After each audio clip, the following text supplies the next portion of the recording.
النهارده حلقتنا عن الميه. ما تيجوا نشوف قال ايه. الميه بتموتك، ايه رايك بقى عشان نقفل الحوار ده؟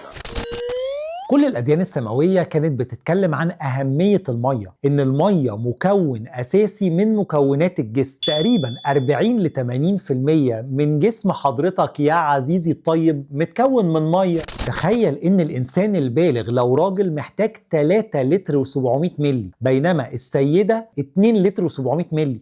على فكرة المية مش بناخدها بس من المشروبات، الجسم مصمم انه يتخلص من المية عشان كذا سبب. اول حاجة عشان يظبط درجة حرارة جسمك، لكن كمان فكرة البول هو فكرة للتخلص من السموم الزايدة او نواتج عمليات الايض والتكسيرات اللي بتحصل في الجسم.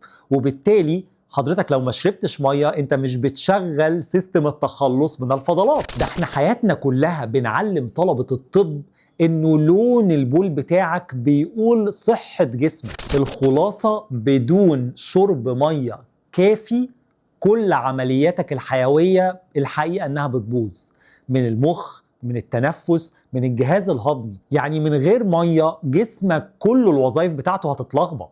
تيجي تقول ما تشربش مية وتشرب مشروبات غازية وعصاير؟ طب هشرب مية. بقول لك ايه، ما تنساش تعمل فولو. اشوفك الحلقة الجاية.